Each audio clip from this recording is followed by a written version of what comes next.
சிறு பிள்ளைகள் என்னிடத்தில் வருகிறதற்கு இடம் கொடுங்கள், அவர்களை தடை பண்ணாதிருங்கள். ஃபாலோ ஜீசஸ் சிறுவர் ஊழியம் வழங்கும் சத்தியம் உங்களுக்குள்ளே நிகழ்ச்சிக்கு உங்களை அன்புடன் வரவேற்கிறோம். சத்தியத்தை அறிவீர்கள், சத்தியம் உங்களை விடுதலையாக்கும்.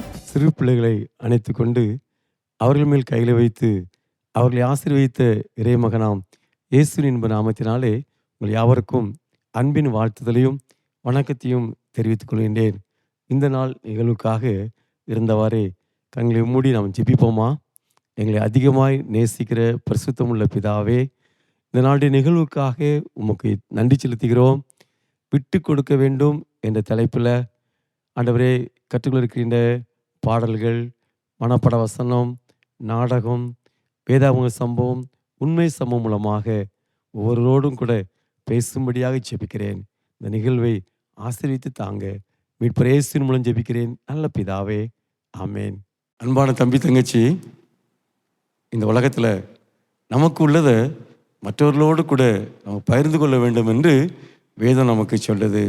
பாரு, இந்த ஆபிரகாம் அண்ணன் அவனுடைய சகோதரனுக்கு எல்லாவற்றையும் விட்டு கொடுத்தாங்க.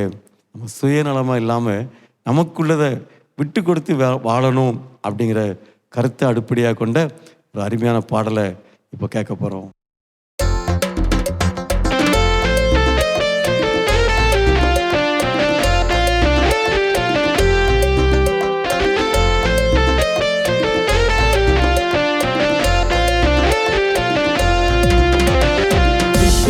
ஃபிஷ்ல மோசமான ஃபிஷ், எந்த ஃபிஷ் அதை வறுக்கவும் முடியாது, சாப்பிடவும் முடியாது. அந்த ஃபிஷ் செல்ஃபிஷ், அந்த ஃபிஷ் செல்ஃபிஷ். வேண்டாம் வேண்டாம் அது உனக்கு வேண்டாம், வேண்டாம் வேண்டாம் அது நமக்கு வேண்டாம், வேண்டாம் வேண்டாம் அது உனக்கு வேண்டாம், வேண்டாம் வேண்டாம் அது நமக்கு வேண்டாம்.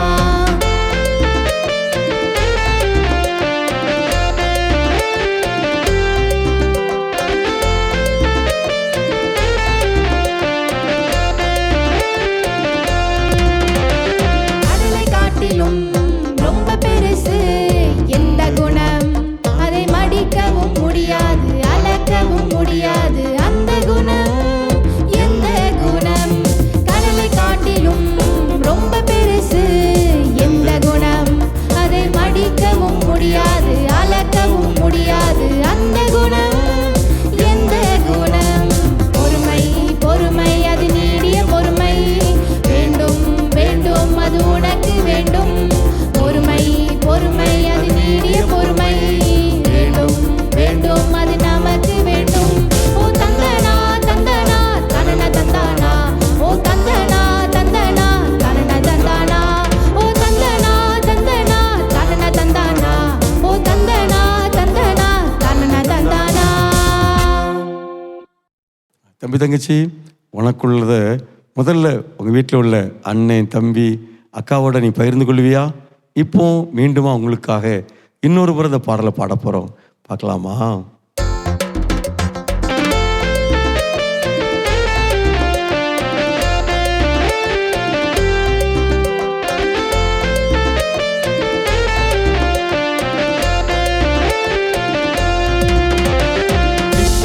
ஃபிஷ்ல மோசமான ஃபிஷ், எந்த ஃபிஷ் அதை வறுக்கவும் முடியாது, சாப்பிடவும் முடியாது. அந்த ஃபிஷ் செல்ஃபிஷ், அந்த ஃபிஷ் செல்ஃபிஷ். வேண்டாம் வேண்டாம் அது உனக்கு வேண்டாம், வேண்டாம் வேண்டாம் அது நமக்கு வேண்டாம், வேண்டாம் வேண்டாம் அது உனக்கு வேண்டாம், வேண்டாம் வேண்டாம் அது நமக்கு வேண்டாம்.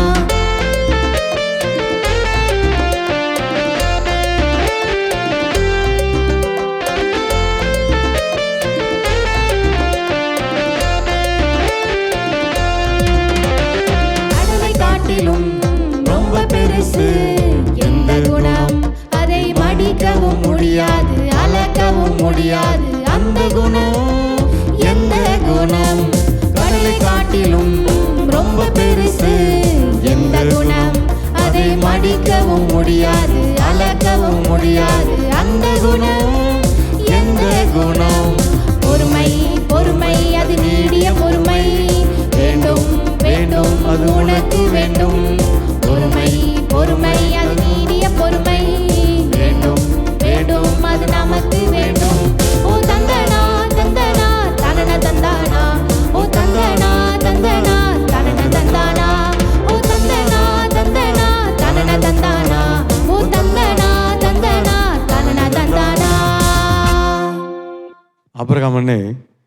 தன்னுடைய சகோதரன் லோத்துக்கு அவங்க விட்டு கொடுத்தாங்க. நீ வடக்க போனால் நான் தெற்க போகிறேன், நீ கிழக்க போனால் நான் மேற்க போகிறேன்னு சொல்லி அவங்க விட்டு கொடுத்தாங்க. அந்த கருத்தை அடிப்படையாக கொண்ட இன்னொரு பாடலை இப்போ நம்ம கேட்க போகிறோம்.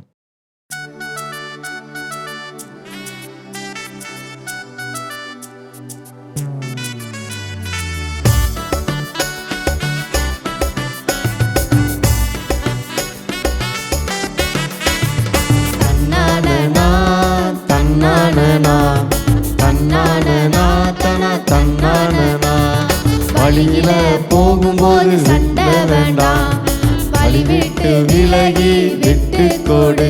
தம்பி வழியில போகும்போது சண்டை வேண்டாம், வழி விட்டு விலகி விட்டு கொடு. தன்னானனா தன்னானனா தன்னானனா தன்னானனா.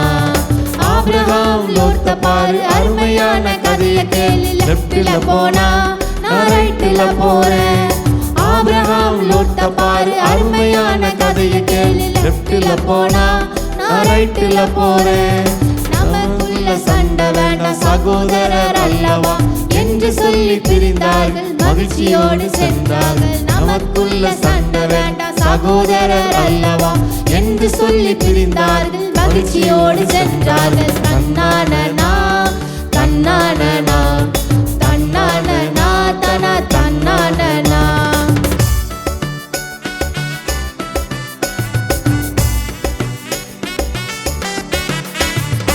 ஆபிரகாம் விட்டு கொடுத்தார், ஆசீர்வாதம் பெற்று கொண்டார். விட்டு கொடு, கர்த்தர் பார்த்து கொள்வார். தம்பி விட்டு கொடு, கர்த்தர் பார்த்து கொள்வார்.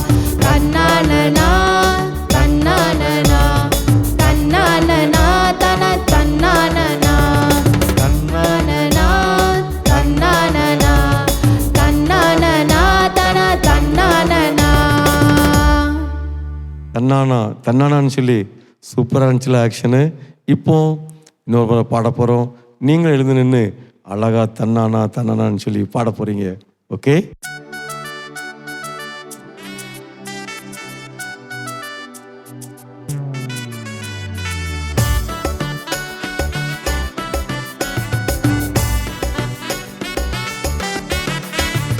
தன்னானனா தன்னானனா தன்னானனா தன்னானனா. வழியில போகும்போது சண்டை வேண்டாம், வழி விட்டு விலகி விட்டு கொடு. தம்பி வழியில போகும்போது சண்டை வேண்டாம், வழி விட்டு விலகி விட்டு கொடு. தன்னானனா தன்னானனா தன்னானனா தன்னானனா. ஆபிரகாம் லோத்த பாரு, அருமையான கதையை கேளு. லெஃப்ட்ல போனா நான் ரைட்ல போறேன். ஆபிரகாம் லோத்த பாரு, அருமையான கதையை கேளு. லெஃப்ட்ல போனா நான் ரைட்ல போறேன். நமக்குள்ள சண்டை வேண்டாம், சகோதரர் அல்லவா என்று சொல்லி பிரிந்தார்கள், மகிழ்ச்சியோடு சென்றார்கள். நமக்குள்ள சண்டை வேண்டாம், சகோதரர் அல்லவா என்று சொல்லி பிரிந்தார்கள், மகிழ்ச்சியோடு சென்றார்கள். தன்னானனா தன்னானனா தன்னானனா தன்னானனா.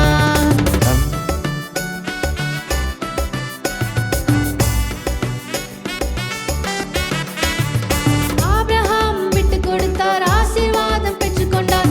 விட்டு கொடு, கர்த்தர் பார்த்து கொள்வார். தம்பி விட்டு கொடு, கர்த்தர் பார்த்து கொள்வார்.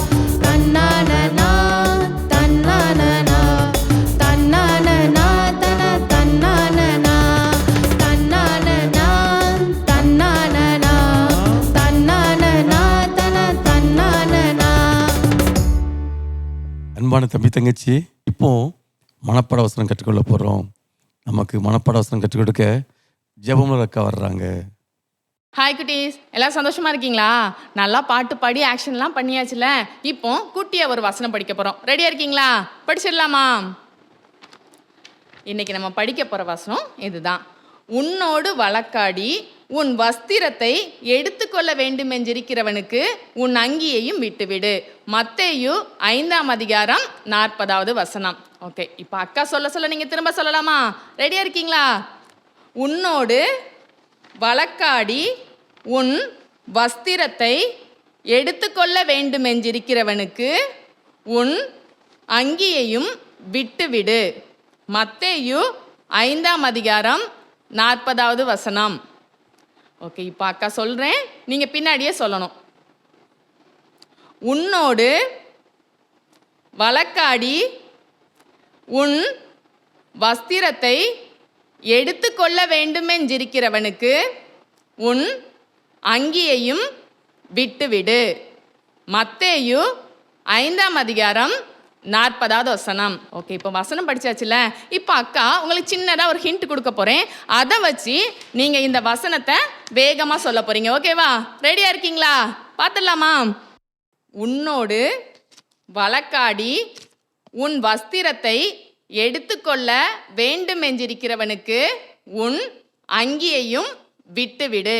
மத்தேயு 5ஆம் அதிகாரம் 40வது வசனம். இப்போ நீங்கள் சொல்லிடலாமா? இந்த ஒரே ஒரு எழுத்தை வச்சு நீங்கள் இந்த வசனத்தை ஃபில் பண்ண போகிறீங்க. சொல்லிடலாமா? உன்னோடு வழக்காடி உன் வஸ்திரத்தை எடுத்துக்கொள்ள வேண்டுமென்றிருக்கிறவனுக்கு உன் அங்கியையும் விட்டுவிடு. மத்தேயு 5ஆம் அதிகாரம் 40வது வசனம். குட்டீஸ், பார்த்தீங்களா வசனம் என்ன சொல்லுது? நம்ம வஸ்திரத்தை கேட்டால் கூட விட்டு கொடுத்துடணுமா? நல்லா கவனிச்சுக்கோ. விட்டு கொடுக்குறவங்க வாழ்க்கையில் ஒரு நாளும் கெட்டு போகிறதே இல்லை. நம்ம விட்டு கொடுத்தோன்னா ஆண்டவர் நம்ம ரொம்ப மேன்மையாக உயர்த்தி ஆசீர்வதிப்பாங்க. பாத்தியா, நீ கூட வீட்டில் உன் தம்பிக்கிட்டேயோ தங்கச்சிக்கிட்டேயோ அக்கா கிட்டேயோ இந்த பொம்மை எனக்கு தான், இந்த ட்ரெஸ் எனக்கு தான், நான் இதை யாருக்குமே தரமாட்டேன் அப்படின்னு சொல்லி நீங்கள் சண்டை போடுறீங்களா? இல்லை. கேட்டால் என்ன பண்ணணும்? கொடுக்கணும். எப்பவும் நம்ம கூட இருக்கிறவங்களோட ஐக்கியமாக இருக்கணும். கேட்கும்போது நீ கொடுக்கும்போது, நீ விட்டு கொடுக்கும்போது நீ ஒரு நாளும் கெட்டு போகிறதில்ல, தாழ்ந்து போகிறதும் இல்லை.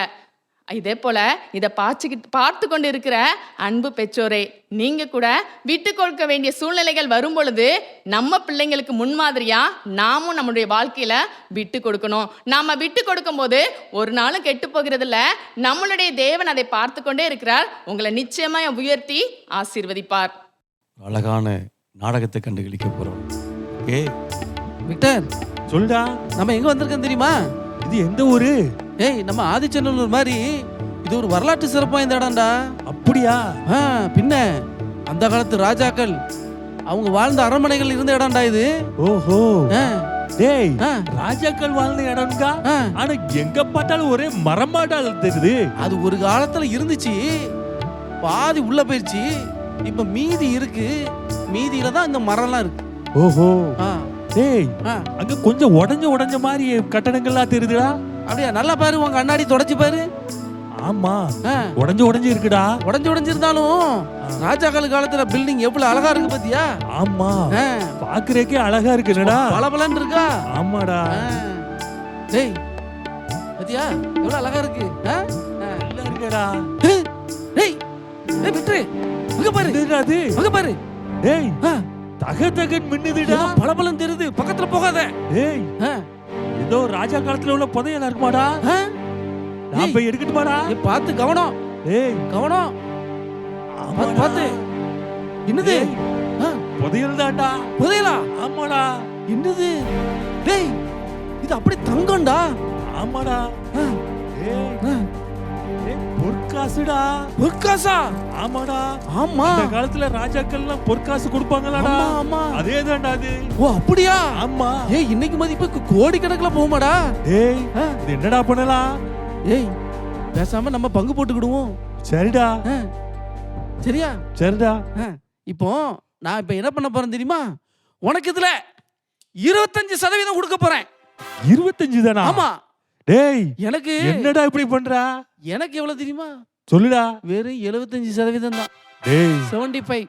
டேய், 4ல 3 நீ எடுத்துக்கிறியேடா. சரி, என்ன பண்ண? பார்த்தது நானாச்சே. டேய், நீ பார்த்தாலும் நான் தானடா எடுத்தேன். பார்த்தது நான்ல. டேய், எடுத்ததுக்கு தான்டா அதிகம் கொடுக்கணும்டா. சே, இப்ப நமக்குள்ள எதுக்கு சண்டை? டேய், எனக்கு பாதியாவது கொடுடா. அப்புறம் பங்கு போட்டுக்கலாம். இப்ப என்ன அவசரம்? நம்ம கிட்ட தானே இருக்க போதையிலே. சரி, எங்க போயிட போகுது? சரி, இப்ப சுத்தி பார்த்தால எனக்கு ரொம்ப பசிக்கு. இப்ப ஏதாவது சாப்பாடு வாங்கிட்டு வரியா? சரி சரி. நீ இங்கே நண்பா சொல்லுடா. சுத்தி பார்த்தால ரொம்ப டயர்ட் ஆயிட்டேன். இதுக்கு மேல நடந்தா நான் புதையல் எடுத்துருவேன் போல தெரியுது. அதனால சரி நண்பா, ஆ. நீ ஒண்ணும் கவலைப்படாத. ஆ. நாங்க பக்கத்துல எதுவும் கடை இருக்கான்னு பாத்துட்டு வரேன். ஓ கடை. நீ கொஞ்சம் வெயிட் பண்ணு. ஆ. நான் போய் ஏதாவது கடை இருந்துச்சுன்னா நம்மளுக்கு சாப்பிடறதுக்கு ஏதாவது உணவு வாங்கிட்டு வரேன். சரியா? சரி போயிட்டு நல்ல இங்கே ஐடியா. இரு. நல்ல வேற ஐடியா. எங்கேயும் போயிடாத. எங்கேயும் போக மாட்டேன். இங்கே சரி, right. ஆ. போடா போ. உனக்கு 25% வேணுமா? 25%? பார்த்தது நானு, உனக்கு 25%. 100% எனக்கு தான்டா. ஒரேடியா போட்டு தள்ளிடுறோம் வா.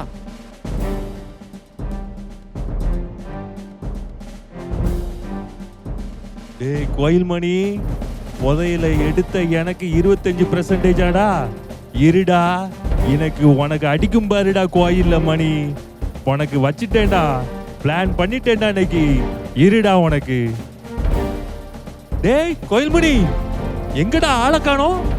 இங்க தானடா இருக்க சொன்ன உன்ன. டேய் மொத்தமா ஆட்டையை போட்டு போயிட்டியாடா? 100 பதுங்கையும் நீ அடிச்சுட்டு நான் போயிடலான்னு பாத்துட்டியா? டேய் டேய் அடிச்சிட்டியடா. 25 வேணுமா? 25 நீ டோட்டல் டைடா நீ. போவா, அவ்வளவுதான் முடிஞ்சதுடா. 100% புதை நமக்கு தான். எப்படி வயிறு ரொம்ப பசிக்க ஆரம்பிச்சிட்டு சாப்பிடுவோம். வாங்கிட்டு வந்திருக்கான் பிரியாணியா? சரி நல்லா தான் இருக்கும்.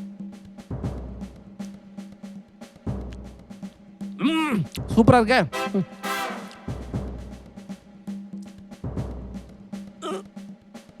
என்ன விக்குது? அடே விக்டரு, இந்த பையல நம்ப கூடாது. ஏதோ கலந்து வச்சிருக்கான். என் தொண்டையெல்லாம் விக்குதே. ஐயோ தண்ணி தண்ணி. ஆ ஆ ஐயோ ஆமா ஆ ஆ.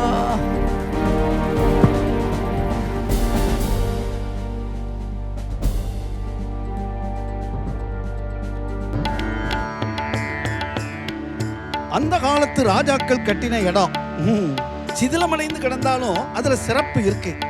இதுதான் நான் ஆராய்ச்சி பண்ண வந்திருக்கேன். பரவாயில்ல, இன்னும் நிறைய பார்க்க வேண்டிய இடம் இருக்கு. குறிப்புகள் எடுக்கணும். எடுத்து நாம அதை வச்சு ஒரு புக்கே போடணும். யார் இங்க வந்து ரெஸ்ட் எடுத்துட்டு இருக்குது? என்னாச்சு? ஹலோ, சாப்பாடு, கம்பு, தலை பிடிச்ச இடங்க, ரத்தம். ஏதோ பிரச்சனை நடந்திருக்கு இவங்களுக்குள்ள, சண்டை.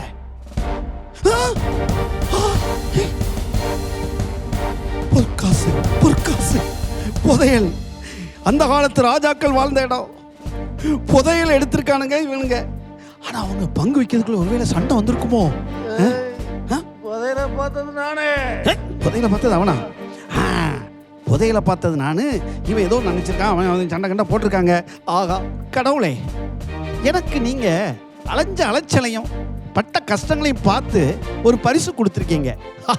பொற்காசுகள் நிறைந்த பொற்பாத்திரம். நன்றி. சூப்பர். ஐயோ என்னாச்சு? புதையல காணுமே. ஐயோ இங்க இருந்த புதையல எவனோ ஒருத்தன் வந்தானே, ஏதோ பேசிக்கிட்டு இருந்தானே. ஐயோ அவன் புதையல தூக்கிட்டு போயிட்டானு தெரியலையே. என்னால ஒண்ணும் பண்ண முடியலையே. ஏய் விக்டர், விக்டர் ஏந்தி ஏந்தி, விக்டர் ஏந்தி ஏந்திடா. அடிச்சிட்டியடா. நீ மட்டும் என்ன சாப்பாடுல என்னடா கலந்து வச்ச? 2 வாய் தான்டா சாப்பிட்டேன். என்ன நடந்துச்சுன்னு எனக்கு தெரியலடா. டேய் என்ன மன்னிச்சிருடா. நான் அதுல உனக்கு தெரியக்கூடாதுன்னு விஷத்தை வச்சுட்டேன்டா. பாத்தியா, நான் முழுசும் ஆட்டையை போடலாம், நான் ஒன்று அடிச்சு விட்டேன்டா. டேய் கடைசியில் புதையில யாரோ தூக்கிட்டு போயிட்டான்டா. புதையில காணுமா? ஆமா. டேய் என்னடா சொல்லுற? நான் தான் தப்பு பண்ணிட்டேன். டேய் முதல்ல அது நானே அனுபவிக்கணும்னு நினைச்சேன். பத்தியா, அதுதான் நான் பண்ண தப்பு. நான் அதை முதல்ல உனக்கு பாதியாக பிரித்து கொடுத்துருந்துக்கலாம். எல்லாத்தையும் நானே அனுபவிக்கணுங்கிற ஆசையில் அது உனக்கு இல்லாமல் எனக்கு இல்லாமல் யாரோ ஒருத்தன் கொண்டு போயிட்டான்டா. டேய் நானும் தப்பு பண்ணிட்டேன்டா. நானும் உனக்கு கொடுக்க கூடாதுங்கிறக்காக உனக்கு சாப்பாட்டுல விஷம் வச்சுட்டேன். பாத்தா என்னையும் மன்னிச்சிருடா. நீ அந்த தப்பு செஞ்ச, நான் எல்லாத்தையும் நானே அனுபவிக்கன்னு சொல்லி நானும் ஒன்று அடிச்சிட்டேன். கடைசியில் பாரு, நமக்கும் இல்லை உனக்கு இல்லாமல் எனக்கு இல்லாமல் யாரோ ஒருத்தன் கொண்டு போயிட்டான்டா. டேய் இதைத்தான் விட்டு கொடுத்து போனா நமக்கு இந்த பிரச்சனையே இருந்திருக்காது. நம்ம விட்டு கொடுக்கறதுனால தான் நாம் அனுபவிக்க முடியாமல் அது நமக்கு இல்லாமல் போயிடுச்சு பத்தியா. டேய், ஆமாடா. இனிமேலாவது நம்ம இந்த விஷயத்தில் நம்ம ஒற்றுமையாக இருப்போம். நாம் எது கிடைச்சாலும் நமக்குள்ள பங்கு போட்டுக்கிடுவோம். சரியா? சரிடா, சரிடா. நம்ம விட்டு கொடுத்து கண்டிப்பா. போயிடுவோம். சரியா? சரிடா, ஓகேடா. சரி. நாடகம் நல்லா இருந்துச்சுல்ல? இப்போ நமக்கு பைபிள் சம்பவம் சொல்றதுக்காக ஜெபராஜனே வராங்க. வணக்கம் அன்பு பிள்ளைங்களே, மகிழ்ச்சியாக இருக்கிறீங்களா? இன்றைக்கும் நம்ம ஆண்டவர் தந்த இந்த பைபிள் திருவிவிலியத்தில் இருந்து பல நல்ல காரியங்களை கற்றுக்கொள்ள போகிறோம். நீங்கள் இதை கவனமாக கேட்குறதுக்காக உங்களுக்கு நான் ரொம்ப நன்றி சொல்லுகிறேன். கடவுள் நமக்கு இந்த வாய்ப்பை மீண்டும் மீண்டும் தராரு. ரொம்ப மகிழ்ச்சியாக இருக்குது. நம்ம ஜெபம் பண்ணலாமா? எங்கள் அன்பின் தந்தையே, எங்கள் மீது மிகுந்த அன்பு வைத்திருக்கிறவரே, உமக்கு நன்றி சொல்லுகிறோம். நீர் இந்த ஆதியாகம தொடக்க நூலிலிருந்து எங்களுக்கு கற்றுத்தருகிற பாடங்களுக்காக நன்றி. இதற்கு கீழ்ப்படிய இந்த செய்தி எங்கள் மனதிலே இருத்த திறந்த மனநிலையை நீர் எங்களுக்கு தாங்க. இயேசுவின் பெயரில் உம்மிடம் வேண்டுகிறோம். ஆமீன். அன்பு பிள்ளைங்களே, ஆதியாகமத்தில் அதாவது தொடக்க நூலில் 12 அதிகாரம் வரைக்கும் நம்ம தியானம் பண்ணிட்டோம். இன்றைக்கி 13ஆம் அதிகாரத்தில் உள்ள ஒரு பகுதியை நம்ம தியானம் இருக்கிறோம். ஆமாம், நீங்கள் உங்கள் வீட்டில் உள்ள பைபிளில் எடுத்து இந்த ஆதியாகம புத்தகத்தில் நான் சொல்கிறதெல்லாம் சரியாக இருக்கா அப்படிங்கிறது பார்க்குறீங்களா? தினமும் பைபிள் வாசிக்கணும். குறைஞ்சது ஒரு நாளைக்கு ஒரு அதிகாரமாவது வாசிங்க. ஜெபம் பண்ணுவதும் வேதம் வாசிப்பதும் வாழ்க்கையில் விட்டுறக்கூடாது. எப்படி நீங்கள் நம்ம உடம்புக்கு தாகத்துக்கு தண்ணி குடிக்கிறோம், வயிறு பசிக்கு சாப்பிட்றோம் இல்லையா? இது ரெண்டு எவ்வளோ முக்கியம். அதை மாதிரி நீங்கள் ஏசப்பா நம்முடைய சொந்த மொழியில் நமக்கு பைபிள் தந்திருக்காங்க இல்லையா? அதனால் இந்த பைபிளை தினமும் மறக்காமல் முதல்ல காலையில் எந்திரிச்சு நீங்கள் இந்த பைபிளை வாசித்துட்டு மற்ற வேலையை பாருங்கள். அது மாதிரி காலையில் எழுந்த உடனே முழங்கால் போட்டு ஆண்டவரோடு கூட பேசுங்க. சரியா? இது மிக மிக முக்கியம். ஜெபமும் வேத வாசிப்பும் மிக மிக அவசியம் அப்படிங்கிறத வாழ்க்கையில் மறந்துடாதீங்க. சரியா? சரி. இப்போ ஆபிரகாம் என்ன செய்கிறாரு?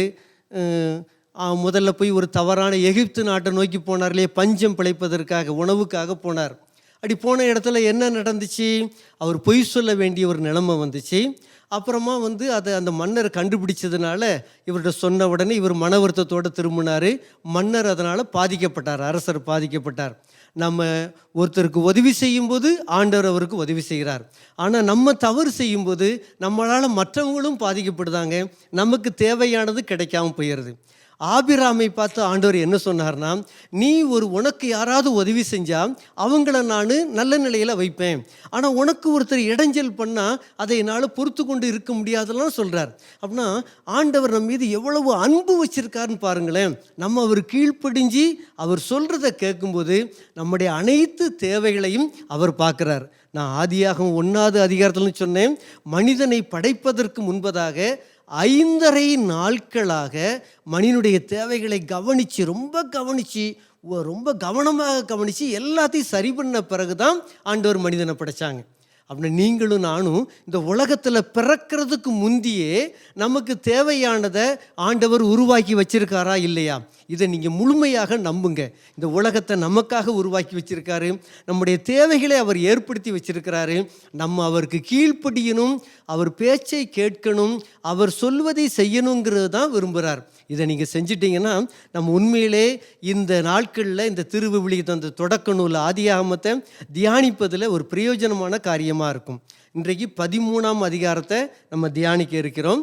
இப்போ அந்த ஆபிராம் அவருடைய அண்ணன் மகனோட லோத்துவோட சேர்ந்து பெரிய கூட்டமாக பெத்தேல் அப்படிங்கிற இடத்துக்கு இவங்க கடந்து வராங்க. அங்கே ஆண்டவர் காட்டின அந்த இடத்துல இருக்கிறாங்க. பெரும் கூட்டமாக இருக்கிறாங்க. ஏன்னா இவர்களுக்கு ஆடு மாடுகள் ரொம்ப இருக்குது, அதை கவனிக்க குடும்பமாக ரொம்ப பேர் இருக்கிறாங்க. அது மாதிரி இந்த லோத்துக்கு ஆடு மாடுகள் இருக்குது, அதை கவனிக்க குடும்பமாக இருக்கிறாங்க. 2 பேரும் பெரும் கூட்டமாக இருக்கிறாங்க. இந்த நிலையில் என்ன ஆகுதுன்னா, சில இடங்களில் இருக்குதுல அவங்களுக்குள்ள சின்ன மனக்கசப்பு வருது. ஐயோ, நாங்கள் முதல்ல இந்த இடத்த பிடிச்சிக்கிட்டோம், நாங்கள் இங்கே இருந்துக்கிறோம் சொல்லி இந்த லோத்து கூட்டத்துக்காரங்க சொல்ல, இந்த பக்கம் ஆபிரகாம் கூட்டத்துக்காரங்க இதில் நாங்கள் இங்கே இருந்துக்கிறோமே, நீங்கள் எதுக்கு எங்கள் இடத்துக்குள்ளே வாரீங்க?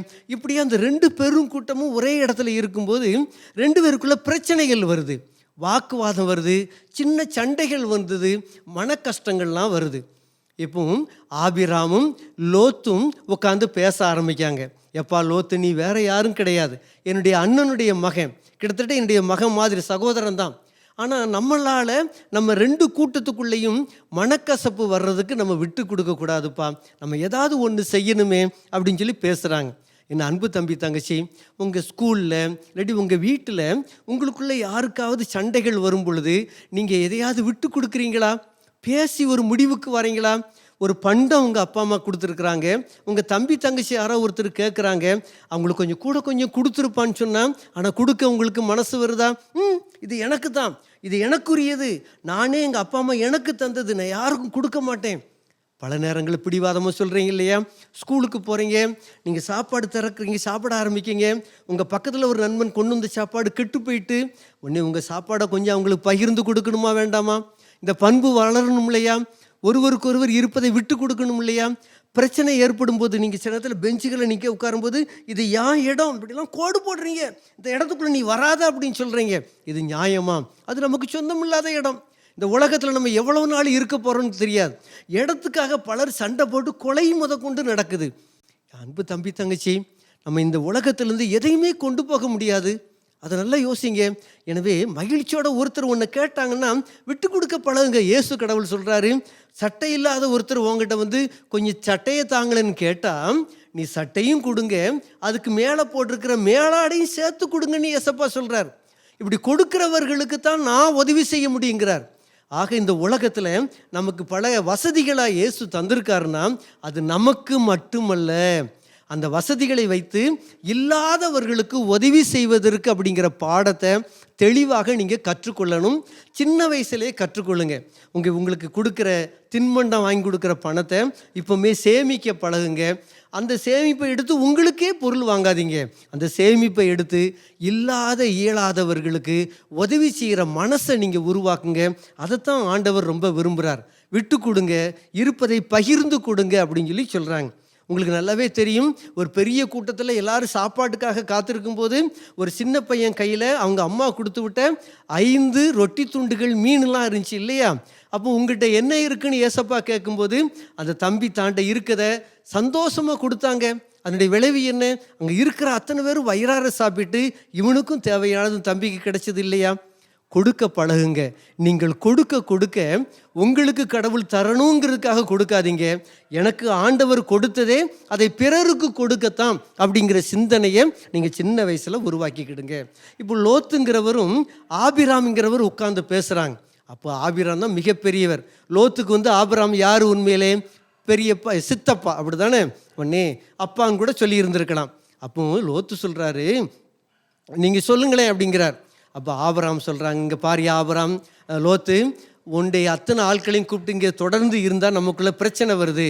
நீ சுற்றி பாரு, உனக்கு எந்த நாடு உனக்கு இஷ்டமாக இருக்குதோ அந்த நாட்டை நோக்கி போயிரு. நீ கிழக்க போன நான் மேற்க பார்க்க போகிறையா, நீ தெற்க போன நான் வடக்க பார்த்து போகிறையா, உனக்கு வேண்டியது நீ எடுத்துக்கப்பா. சந்தோஷமாக விட்டு கொடுக்குறார். இவர் தான் வயதில் மூத்தவர், ஆனால் சிறியவருக்கு விட்டு கொடுக்குறார். நீங்கள் பல நேரங்களில் எனக்கு அவன் மரியாதை குறைவாக பேசிட்டான், அது எப்படி பேசலாம், நான் பெரிய ஆள் அவன் சின்ன ஆள் இல்லையா அப்படின்னு சொல்லி உயர்வு தாழ்வு பார்க்குறோம் இல்லையா? இந்த உலகத்தில் பிறந்த அனைத்து உயிரினங்களும் சமம்னு சொல்லி யோசிங்க. நமக்குள்ளே எந்த சூழ்நிலையிலும் உயர்வு தாழ்வு வரவே கூடாது.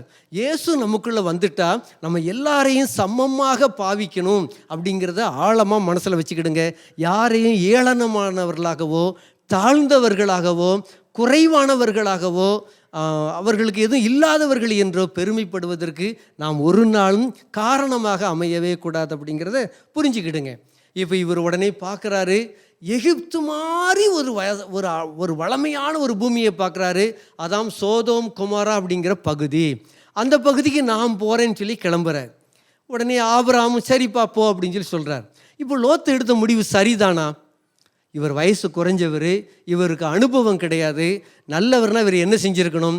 இல்லைப்பா, நான் உங்கள் பையன், நீங்கள் என்ன சொல்கிறீங்களோ அதை நான் கேட்குறேன், நீங்கள் நல்ல இடத்த எடுத்துக்கிடுங்க, நான் எங்கே போகணும்னு சொல்லி நீங்கள் விரும்புகிறீங்களோ நீங்கள் காட்டுற இடத்துக்கு நான் போகிறேன் அப்படின்னு தானே அவர் சொல்லியிருக்கணும். ஆனால் அவர் சுயமாக எகிப்து மாதிரி ஒரு இடத்த தேர்வு செஞ்சு போகிறாரு. அதனால் வாழ்க்கையில் மிகப்பெரிய அழிவை அவர் சந்திக்கிறார். நீங்கள் இந்த வயசில் தேர்வு செய்வது சரியாக இருக்குமான்னு யோசிங்க. உங்கள் பெற்றோர், தம்பி இது வேண்டாம்ப்பா, இல்லாட்டி இந்த பொருள் வேண்டாம், இவ்வளோ விலைக்கு இதை வாங்க வேண்டாம், இந்த கேம் நீ விளையாட வேண்டாம், இந்த இடத்துக்கு நீ போக வேண்டாம், இந்த ட்ரெஸ்ஸு உனக்கு வேண்டாம்னு சொல்லி சொன்னால் அதை சரின்னு ஏற்றுக்கிடுங்க. இல்லை எனக்கு இதுதான் வேணும் அப்படின்னு சொல்லி தயவு செய்து பிடிவாதமாக பிடிக்காதீங்க. அது நமக்கும் நல்லதல்ல, நம்மை காத்து கொண்டிருக்கிற பாதுகாப்பாளர்களுக்கும் பெற்றோர்களுக்கும் அது சரியானதே கிடையாதுங்கிறத யோசிங்க. இப்போ அவர் போய் ஒரு நல்ல ஒரு அமைதியான இடத்துக்கு போயிட்டாரு. இங்கே ஆபிரகாம் அவருடைய மக்களோடு கூட இங்கு ஆண்டவர் சொன்ன இடத்துல அவர் அமைதியாக இருக்கிறார். இதுக்கப்புறம் என்ன நடந்துச்சுன்னு சொல்லி நம்ம அடுத்தடுத்த பகுதியில் நம்ம தியானிக்க போகிறோம். சரியா? ஜெபம் பண்ணலாமா? ஜெபம்.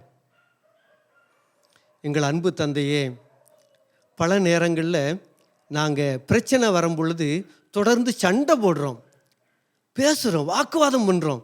அதெல்லாம் செய்யக்கூடாதுன்னு சொல்லி நீங்கள் கற்றுக் கொடுத்துருக்குறீங்க. ஒருவருக்கொருவர் விட்டு கொடுக்கணும்னு சொல்லி கற்றுக் கொடுத்துருக்குறீங்க. பெரியவங்க சின்னவங்களுக்கு விட்டு கொடுக்கணுங்கிறதையும் நீங்கள் கற்றுக் கொடுத்துருக்குறீங்க. ஆனாலும் சிறியவங்க நாங்கள் கண்போன போக்கில் இஷ்டப்பட்டதை அடையணுங்கிறதுல நாங்கள் பிடிவாதம் பண்ணக்கூடாது என்பதையும் நீங்கள் எங்களுக்கு கற்றுக் கொடுத்துருக்குறீங்க. ஏசப்பா, நாங்கள் உங்கள்கிட்ட கேட்டு நீங்கள் எங்களுக்கு அனுமதிக்கிறதை மட்டும் பெற்றுக்கொள்ளக்கூடிய மனநிலையை தாங்க. இந்த உலகத்தில் நீங்கள் எங்களுக்கு தந்ததெல்லாம் பிறருக்கானது, பிறருக்கு உதவி செய்வதற்கு என்கிற நல்ல நிலையை நாங்கள் புரிஞ்சுக்கிட்டு பிறருக்காக வாழக்கூடிய நல்ல சிந்தனையை எங்களுக்கு தாங்க. இயேசுவின் பெயரில் உம்மிடம் மன்றாடுகிறோம். ஆமேன்.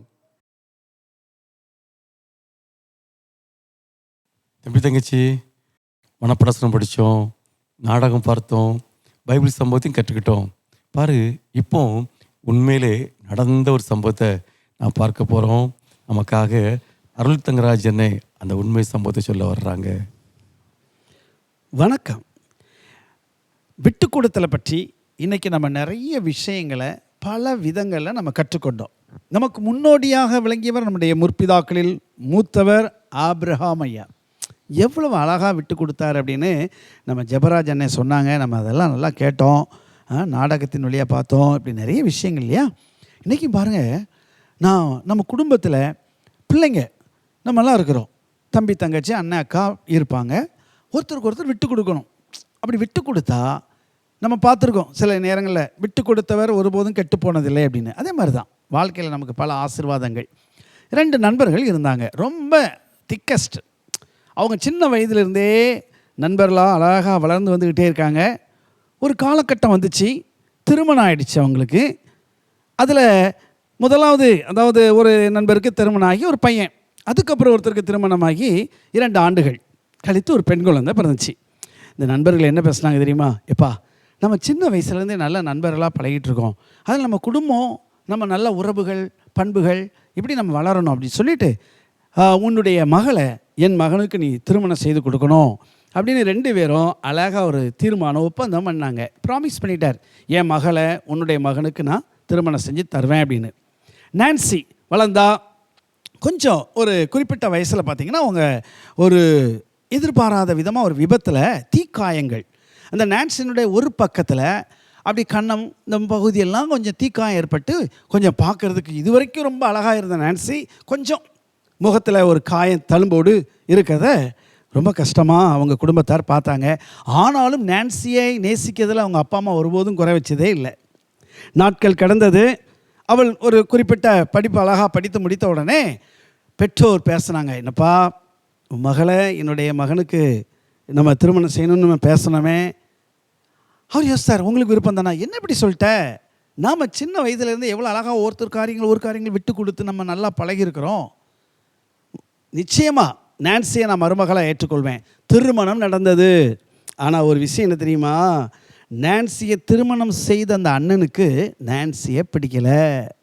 அப்பா சொல்லிட்டாங்க, அம்மா சொல்லிட்டாங்கன்ட்டு திருமணம் செஞ்சிட்டாப்ல. ஏன்னா பல இடங்களுக்கு போகும்போது வரும்போதெல்லாம் அந்த நான்சியினுடைய முகம் இந்த அண்ணனுக்கு ஒரு வித்தியாசமாக குறைபாடாக தெரியுது. அதனால் எங்கேயுமே அவர் கூட்டு போகிறதில்லை. ஒரு இடத்துல வேலை பார்க்குறாரு. 2 பிள்ளைங்கள்லாம் பிறந்துட்டாங்க.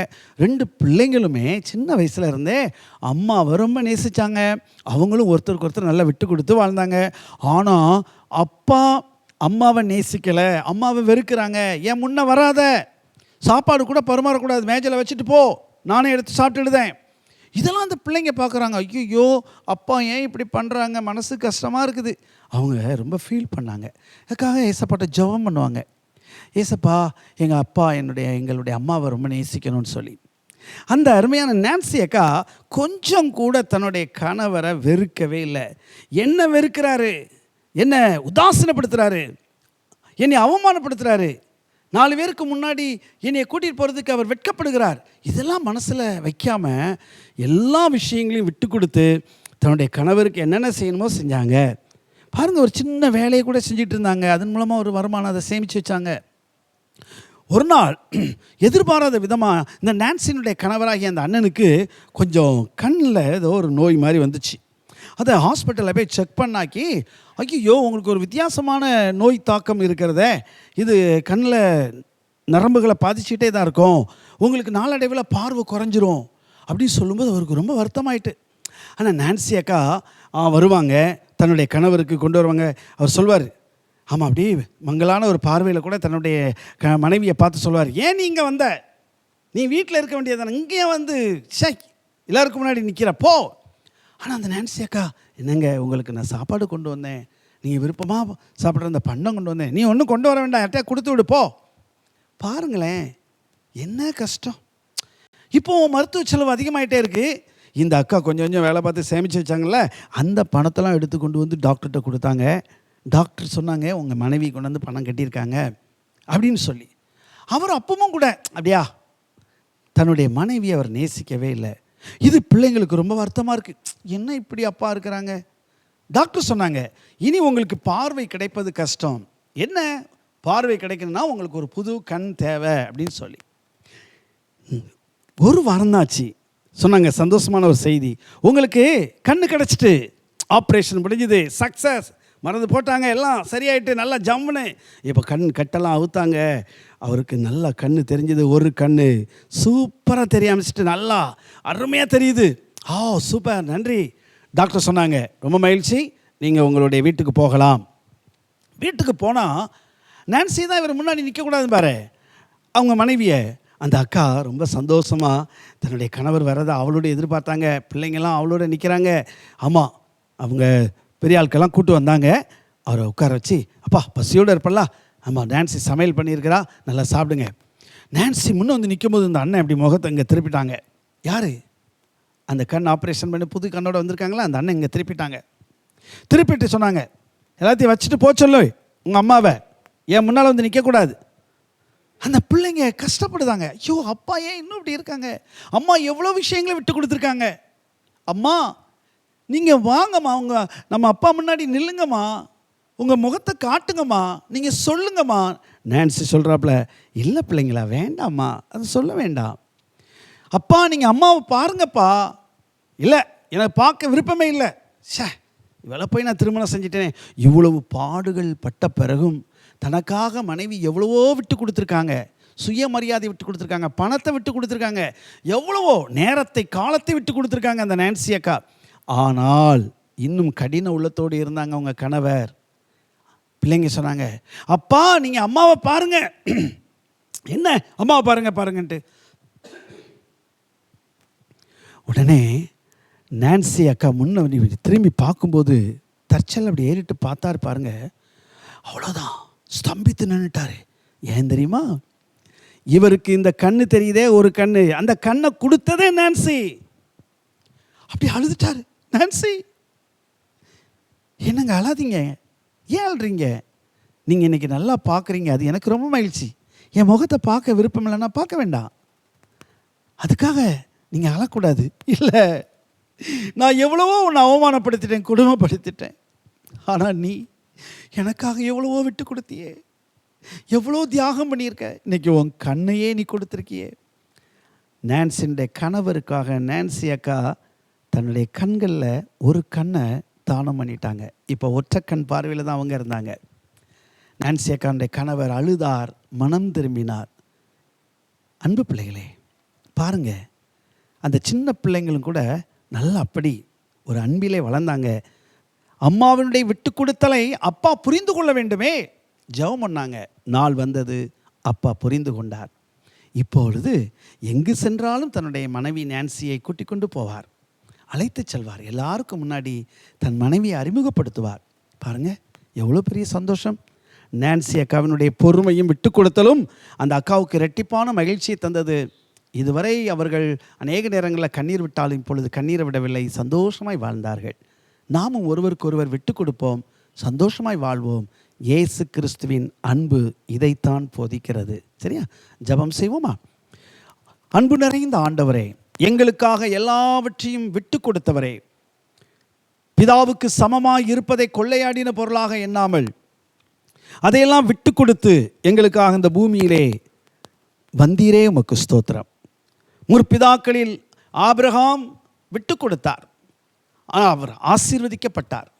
இஸ்ரவேல் என்கிற நாட்டினுடைய தகப்பனானார். இன்றைக்கு அவர் எங்களுக்கும் ஒரு விசுவாச தகப்பனாக இருக்கிறார்.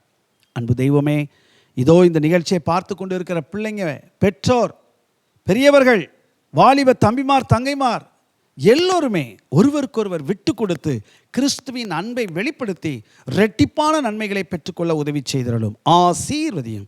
இயேசு கிறிஸ்துவின் நாமத்தில் ஜெபிக்கிறோம் பிதாவே, ஆமென். மீண்டும் சந்திப்போம். இந்த நிகழ்ச்சியை கண்டுகளித்த அனைவருக்கும் நன்றியை தெரிவித்துக் கொள்கிறோம். அவர் address S Esudiyan Sithraj children ministry, 6/131 college street, Pillaiyanmanai, Nazareth, Thoothukudi district, Tamil Nadu. அவர் ஃபோன் நம்பர் 9443462783.